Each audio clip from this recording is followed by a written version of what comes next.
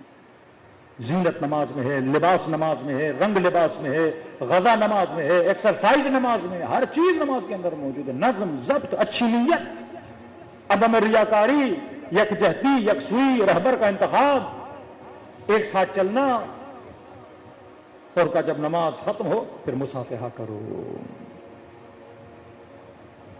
کہ کہیں کسی امیر کے ساتھ کوئی غریب بیٹھا ہو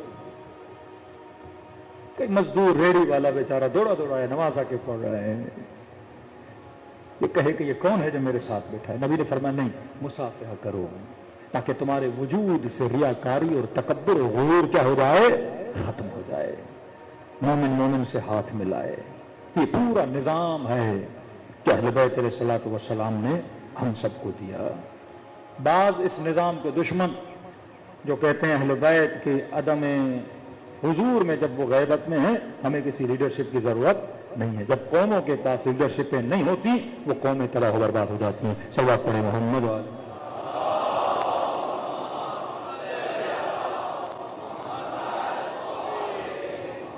بارہ دیگر صلوات پڑھیں محمد والے۔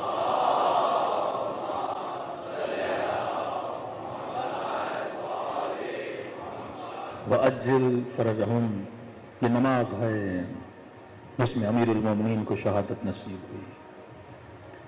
یہ نماز ہے جس کے لیے امام حسین ایک رات کی مہلت مانگتے ہیں۔ یہ نماز ہے جس کو بچاتے بچاتے جناب سعید نے 17 تیر کھائے۔ یہ نماز ہے کہ 11 محرم کو سیدہ زینب جلے ہوئے خیموں کے سائے میں بیٹھ کے نماز پڑھ رہی ہیں۔ سجاد زندان میں کھانا بہت کم آتا ہے، میں سارا کھانا بچوں میں تقسیم کر دیتی ہوں، میرے بدن میں طاقت نہیں، کھڑے ہو کر نماز پڑھو، کہ نماز ولایت سے جڑی ہے، نماز ایک آئیڈیالوجی ہے۔ ہاں، کھوکھلی نماز کا کوئی فائدہ نہیں ہے۔ شیعہ سروائیو تبھی کر سکتے ہیں جب شیعوں کے اندر واحد لیڈرشپ ہو۔ دشمن انہی لیڈرشپوں کو ختم کرنا چاہتے ہیں۔ حوثی شیعہ ہوں، لیڈرشپ ختم کرنا چاہتا ہے۔ عراق کے اندر صدریوں کے جو مختار صدر کے جو والد تھے وہ بڑے عراقی شیعوں کو بیدار کرنا چاہتے تھے، لیکن ان کو بھی آپ نے دیکھا گولیاں مار کے شہید کر دیا۔ شہید محراب، اب کتنے شہید دیکھیں گے؟ یہ تو امام خمینی کے انقلاب۔ اب امام خمینی سے پہلے جتنے لوگوں نے قیام کی کوشش کی ہے، آیت اللہ دستغیب، شہید مصطفی، مختلف شہداء آپ دیکھتے ہیں یہ شہید ہوئے کیونکہ وہ نہیں چاہتے تھے کہ ان کے اندر کوئی لیڈرشپ ہو، کوئی دوسرا نظام بنے جو ہمارے نظام کے مقابلے میں ہو۔ تو جب تک اہل بیت کی بتائی ہوئی تعلیمات پہ نہیں چلتے تب تک ہماری زندگیاں، ہمارے محلے، ہمارے بچوں کی زندگیاں آباد نہیں ہوتی ہیں۔ یہ عقیدہ پختہ ہونا چاہیے۔ ہماری کوتاہیاں ہیں، لیکن یہ عقیدہ کہ ہمارا کوئی وارث ہے، یہ عقیدہ کہ کوئی امام ہے جو پردہ غیب میں ہے، اگر ہماری کوتاہیاں بھی ہیں تو وہ امام اس کوتاہیوں کو دور کرنے والا ہے۔ چھوٹے چھوٹے واقعات ہیں، لیکن آپ دیکھتے ہیں جب بندہ مشکل میں پھنستا ہے تو امام زمانہ واقعاً اس کی مدد کرتے ہیں۔ بہت بڑے عالم دین آیت اللہ شیخ ابو الحسن اصفہانی 8 سال کے تھے تو انہوں نے علم دین حاصل کرنا شروع کیا۔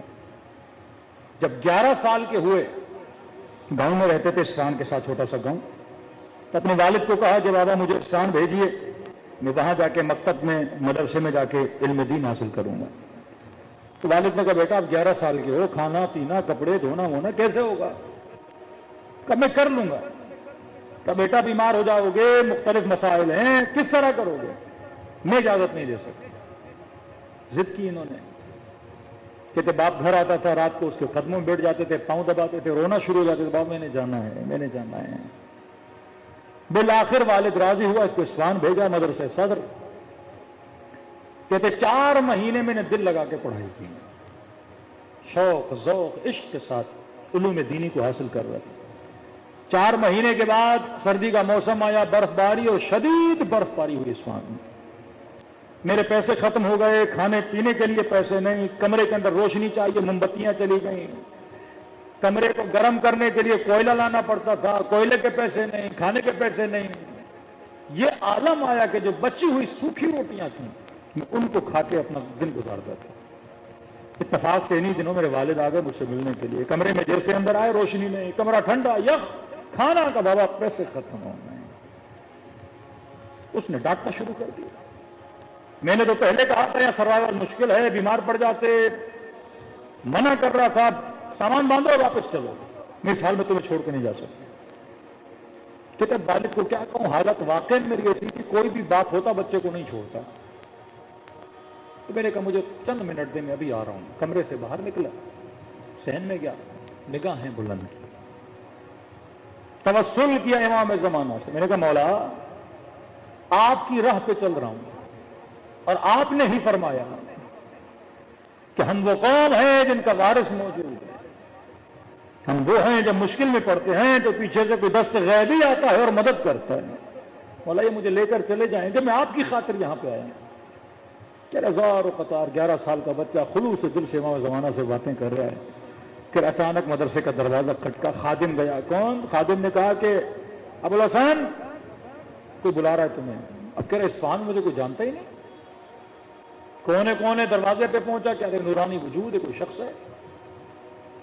مجھے کہا ابوالحسن پریشان کیوں ہوتے ہو؟ کمرے میں موم بتیاں نہیں ہیں، تم نے لگ رہا ہے صحیح سے ڈھونڈی نہیں ہے، ذرا غور سے ڈھونڈنا، پیچھے بہت پڑی ہوئی ہیں. پیسے نکالے میرے ہاتھ پہ رکھے، کہ جا کوئلے لے، کمرے کو گرم کر، کچھ کھانا لے. مہمان کو بھوکا نہیں بٹھایا کرتے، اور آج کے بعد پریشان ہونے کی ضرورت نہیں، کیونکہ تو وہ ہے جس کا وارث زندہ ہے. کہ مجھے سمجھ میں نہیں آ رہا. اکثر لوگ جب مولا سے ملتے ہیں گویا ذہن پر امام زمانہ کوئی اثر ڈالتے ہیں کہ جس کی وجہ سے وہ امام کو پہچان نہیں پاتے. کہہ رہا کمرے میں گیا پیسے لے کے، والد نے کہا کون تھا؟ کہ بولا موم بتیاں پڑی ہوئی ہیں. کہ ڈھونڈی، وہ مل گئیں. پیسے دیے، کہ کوئلے لے لینا، کمرہ گرم کر دینا، کھانا لے لینا، والد آیا کھانا کھلا دینا. کہ پوچھا نہیں بیٹا کون ہے؟ کہا کہ پریشان ہونے کی ضرورت نہیں، ہم وہ ہیں جن کا وارث زندہ ہے. کہتے والد کھڑے تھے، بزرگ تھے، جیسے سنا تو گھٹنوں پہ بل بیٹھ گئے. کہ بیٹا تو 11 سال کا، تیرا ایمان اتنا مضبوط ہے کہ تیرا وارث زندہ ہے. میں بوڑھا ہو گیا، میرا ایمان اتنا کمزور ہے. کہ آج کے بعد میں تجھے روکوں گا نہیں، جتنا علم دین حاصل کرنا ہے کرو. خلوص کے ساتھ، اچھی نیت کے ساتھ. اگر کوئی کار دین کے لیے بھی کام کرتا ہے یا کار دنیا کے لیے، قربت اللہ کی نیت ہے، پھر اہل بیت علیہ الصلوۃ والسلام مدد کرتے ہیں. جس خدا نے موسیٰ کے لیے سمندر کا راستہ بنا دیا، جو خدا موسیٰ کو فرعون کے گھر کے اندر نجات دے کے پال سکتا ہے، یہ خدائی کام ہے جو تمہارے وہم و گمان میں بھی نہیں ہے. اللہ پر انسان اور بندے کی وہاں سے مدد کرتا ہے. کس نے سوچا تھا حسین کی کربلا، اور کہاں پاکستان، کہاں ہندوستان، کہاں دنیا کا کونا کونا. یزید نے بھی نہیں سوچا ہوگا کہ امام حسین کو شہید کروں گا اور دنیا کا ہر فرد کوئی ایسا ملک نہیں رہے گا کہ جہاں پہ لوگ امام حسین کا غم نہ منائیں. یہ معجزہ پروردگار عالم ہے کہ تو ہمارا ذکر کر، ہم تمہارا ذکر کریں گے. تم مجھ سے محبت کر، میں تیری محبتوں کو لوگوں کے دلوں میں ڈال دوں گا. دلوں کو کربلا کی طرف روانہ کریں. دن بڑی تیزی سے گزر رہے ہیں. فرمایا اپنے دلوں کو اہل بیت کی محبت سے سرشار کرو. کیا پتہ اگلے سال کون زندہ کون نہیں زندہ. یہ برادر شہید زین ترابی لاسٹ ایئر محرم میں 10 دن ہمارے ساتھ تھے. پورے 10 دن بیچارہ ایز اے ٹیم کام کر رہے تھے. کس کو پتا کہ اگلے سال زندہ ہو کہ نہ ہو. موت یہ نہیں کہ بوڑھے کے لیے ہے، جوان کے لیے نہیں. 10-10 سال کے بچے چلے جاتے ہیں، 15-15. خود اس انسان کو پتا نہیں ہوتا میں اگلے سال ہوں کہ نہیں. آپ کو پتا ہے اگلے سال ہوں گے، مجھے پتا ہے میں اگلے سال ہوں گا. تبھی فرمایا جب آؤ تو یہ سوچ کے بیٹھو یہ تیرے زندگی کی آخری مجلس ہے. اب جب گریہ کرو گے، ربط بناؤ گے اہل بیت سے، پھر وہ ربط ہوگا، پھر اس نیت میں خلوص بھی ہوگا اور محنت بھی ہوگی. فرمایا ابن شبیب اگر کسی پہ رونا چاہو، کوئی غم ہو، تو فرمایا میرے جد حسین پہ رویا کرو. کہ رونا نہیں آتا تو کم از کم رونے جیسی شکل بنایا کرو. فرمایا ان شکلوں پہ خدا اپنی رحمتوں کو نازل. سواد الوجوہ، اے خدا جس دن چہروں پہ کالک ملی جائے گی اس دن میرے چہرے کو سفید فرمانا. دعا کرو کہ وہ دعا جو حسین نے جون کے لیے کی تھی، اللہم بیض وجہ قیامت کے دن اس کے چہرے کو نورانی بنانا، اس کے بدن کو ایسی خوشبو سے نوازنا کہ دنیا حسرت کھائے۔ دلوں کو کربلا لے کر چلیں، ایسے سلام کرو جیسے زینب نے بھائی کو سلام کیا، سکینہ نے